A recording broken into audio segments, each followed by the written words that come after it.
The old woman was already weak from hunger, but when she heard those cursed words, her eyes flashed with anger and she stood up. The people around her quickly stepped back. "How dare you laugh at me? You are going to regret it," the old woman said in a trembling voice. As she spoke, a black fog began seeping out from under the door of the grave, and that image made the young girl burst into tears. Her father's friend, who had suggested they open the grave, now looked pale and was shaking his head in fear. "I didn't mean it. Please don't come out, Granny." The woman raised a hand and summoned all her strength. A strong wind suddenly began blowing in the cemetery. Trees were swaying despite having no leaves. Tombstones started tumbling over. The old woman felt a sense of relief mixed with satisfaction. It was nice to be feared. She continued summoning her power, but then her face crumpled in pain. Suddenly, a man clad in black armor materialized before her. He was tall and handsome with a fierce expression. His presence exuded an undeniable power. The old woman immediately fell to her knees, tears streaming down her face. "My lord, I am so sorry. I summoned you for revenge, but I miscalculated my strength. I'm too weak. Please forgive me." The man frowned slightly, extending a hand to help her up. However, he noticed that her body was covered in sores. He couldn't help but feel a pang of sympathy. "It's all right, Granny. Tell me, who dared mock you?" His voice boomed like thunder, sending chills down the spines of everyone present. Even the young girl cowered in fear. The old woman pointed a shaky finger at the grave that had been desecrated.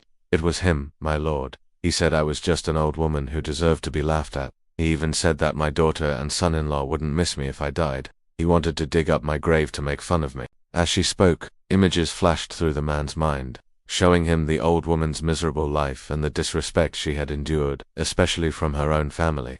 The man felt a surge of righteous anger. He turned towards the coffin and let out a powerful roar that shook the ground beneath their feet. The earth cracked and the coffin lid shot up, revealing a skeleton wearing shackles. The man raised his hand, and chains shot out, binding the skeleton's limbs and silencing its screams. Then, addressing the terrified onlookers, the man declared, "Who among you wishes to be the first to die?" No one dared speak a word. The man nodded curtly and disappeared in a flash of black light, along with the old woman and the coffin.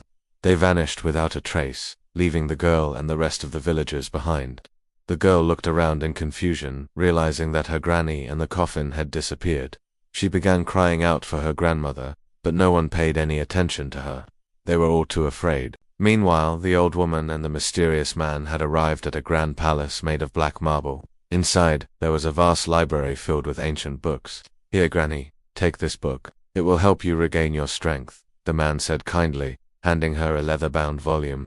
The old woman opened the book and read, "For every laugh directed at the weak, tenfold suffering shall be bestowed." A smile slowly spread across her face. She closed the book and turned to the man. "My lord, who are you? How can I repay you for your help?" "You don't need to repay me, Granny. Just remember, whenever you call upon me, I will come to your aid. But you must be careful. If you summon me again, it will cost you dearly." With that, the man disappeared. The old woman felt a surge of gratitude. She knew she could trust him.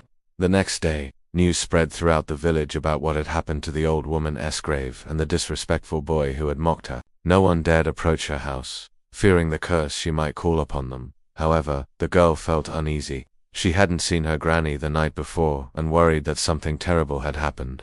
When she found the house empty, she rushed outside to search for her. She soon came across a clearing where she saw a majestic black palace shimmering in the sunlight.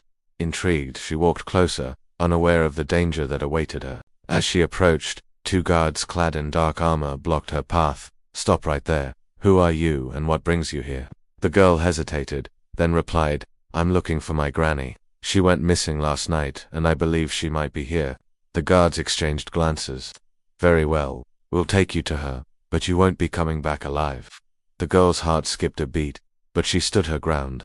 Meanwhile, the old woman was having tea with the man in the black palace. "My lord, you haven't told me your name yet," she said, sipping her tea. "You may call me Hades," he replied. Suddenly, the old woman sensed a change in the atmosphere and turned towards the entrance, just in time to see the girl being dragged inside by the guards. "My lord, I sense great power within her. She is truly special," the old woman said with a smile. Hades looked up from his tea, his expression unreadable. "You know, Granny, sometimes you humans are quite amusing. Here you are enjoying tea and cookies, while that poor girl's life hangs in the balance.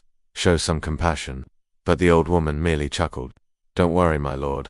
She is destined to be by your side. And besides, she has a lot of potential. You can teach her how to control her abilities. Together you can become incredibly powerful. Think about it.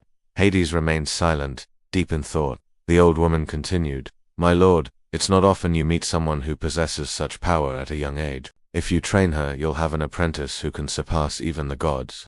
After hearing these words, Hades got up from his seat and walked towards the entrance. The old woman followed closely behind. When they arrived, they saw that the girl had managed to free herself from the guard's grasp, and was now standing defiantly in front of them. Hades, do you really think you can defeat me? I am the embodiment of evil. I am chaos itself, the girl said, summoning a dark aura around her. Hades knelt down and extended a hand towards her. Join me and I will teach you how to use your powers. Together, we can rule this world. The girl hesitated for a moment, torn between her desire for power and the fear that she might misuse it. Seeing her struggle, Hades added, Don't worry, I won't force you to do anything. You can decide for yourself. Despite his words, the girl could sense the immense power emanating from him and the old woman.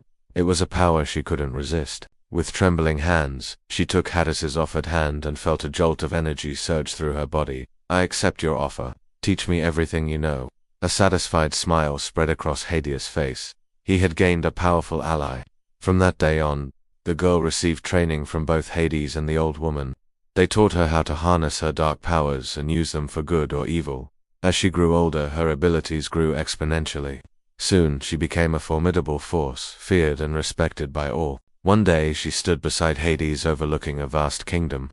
At their feet lay a once mighty army that had dared oppose them. You have learned much, my apprentice. Now show me what you can do, Hades commanded. The girl closed her eyes, summoning all her power. The ground trembled as if awakened from a deep slumber. A dark portal tore open in the sky, unleashing bolts of lightning that struck the enemy ranks, decimating their forces. The girl opened her eyes, revealing a chilling darkness within. She had embraced her role as chaos, bringing destruction to those who stood against them. And so, the tale of the girl who laughed at the grave, the mysterious man in black armor, and the old woman who sought revenge echoed throughout history. It became a legend, a reminder of the dangers of mocking the weak and the power of embracing one's true potential.